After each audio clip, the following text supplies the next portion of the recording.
Let me ask you something. Have you been told that napping is basically cheating?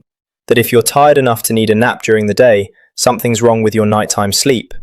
Or maybe you've heard the opposite, that napping is lazy, or that it's only for people who can't handle a full day. Here's the truth. As we age, our sleep patterns naturally change, and napping becomes a completely normal part of that shift. But there's a real question hiding underneath all that conflicting advice. Are naps actually helping you recharge?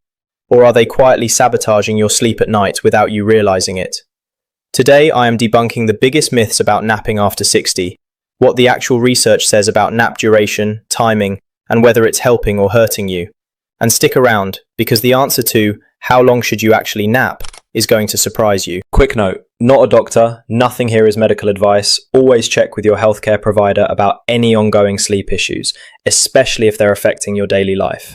And stay with me, because later in this video, I'm going to share what your napping habits might actually be revealing about your heart health. It's more connected than you'd think. Okay, let's go. Before we talk about napping specifically, it helps to understand what's actually happening to your sleep architecture as you get older, because this is the missing piece most people never hear. Research shows that sleep isn't one single uniform state. It moves through cycles and stages throughout the night. Light sleep, deep sleep, and REM sleep. As we age, the proportion of time we spend in each of these stages shifts. Specifically, we get less deep sleep, also called slow wave sleep, and relatively more light, shallow sleep. Deep sleep is the stage responsible for physical recovery, repairing tissue, restoring energy, supporting immune function. When you get less of it at night, which is a completely natural part of aging, your body is essentially getting less of the restorative sleep it actually needs, even if you're technically still getting 7 or 8 hours. This is where napping comes into the picture. Rather than being a sign that something's wrong, a nap can actually help fill in some of that lost restorative capacity, supplementing what your nighttime sleep isn't fully providing anymore. It's not cheating, it's compensating for a completely normal biological shift.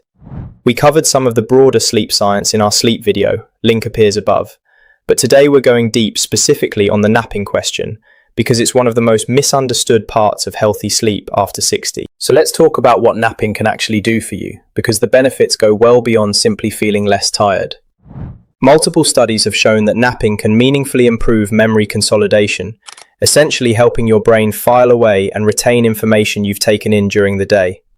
It's also been linked to improvements in creativity and problem-solving ability, with some research showing people perform measurably better on cognitive tasks after a short nap compared to people who stayed awake the entire day. There's also a fascinating connection between napping and cardiovascular health.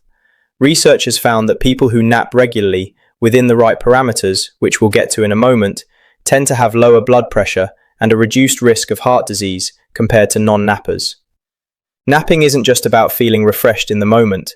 For many people, it appears to be a marker of overall better physiological health. Now, I want to be upfront here. Napping isn't without its drawbacks either.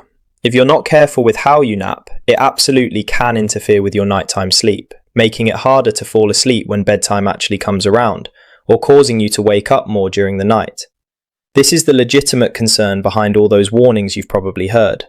But the research is clear that the issue isn't napping itself, it's napping incorrectly. And this is exactly where it gets interesting, because the difference between a nap that helps you and a nap that quietly wrecks your night comes down to two very specific numbers.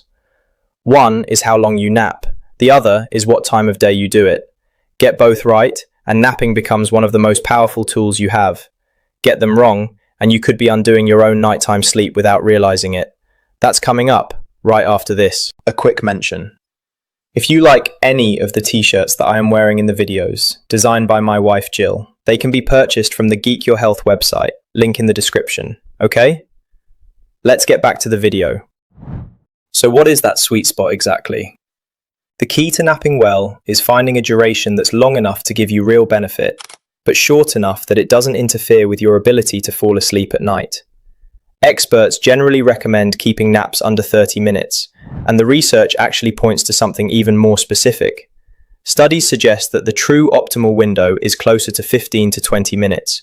At this length, you get the cognitive and physical recovery benefits without dropping into deep sleep, which is important because if you nap too long and your body slides into deep sleep, waking up from that stage is what causes that groggy, disoriented feeling called sleep inertia.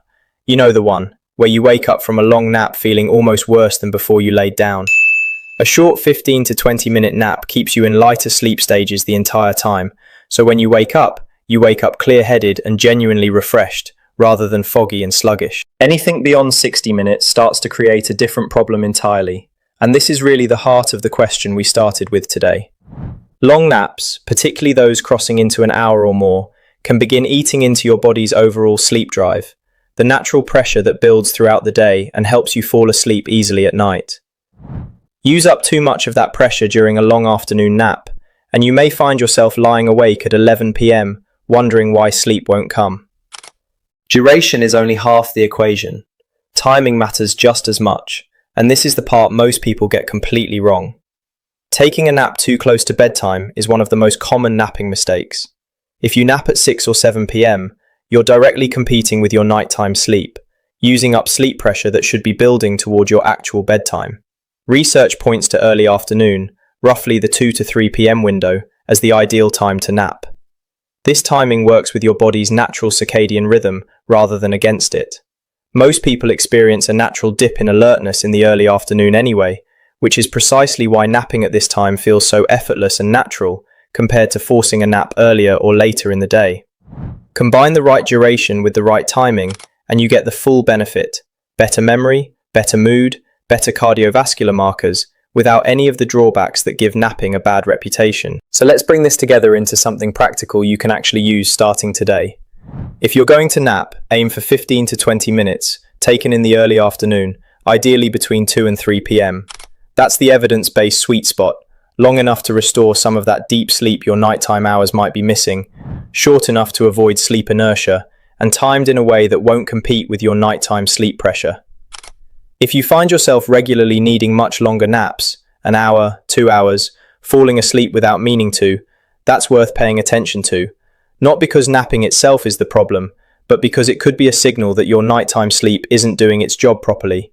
That's a conversation worth having with your doctor, particularly if it's a new pattern. And here's the bigger picture point. Napping after 60 isn't something to feel guilty about or something to avoid out of fear it'll ruin your sleep. Used correctly, it's a legitimate, research-backed tool for supporting both your brain and your heart. The mistake isn't napping. The mistake is napping without knowing the two numbers that actually matter: duration and timing. So here's where we land.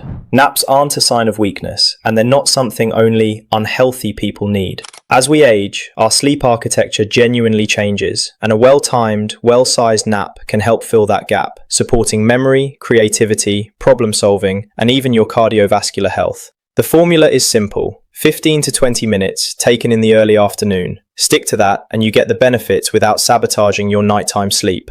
I'd love to know, would you rather have a 20-minute power nap or a full 2-hour sleep marathon? Drop your answer in the comments, along with any napping habits or questions you've got. I read every single one.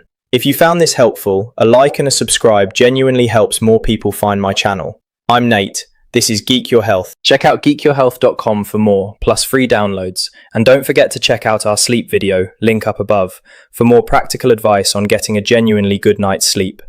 Stay curious, nap smart, and I'll see you in the next one.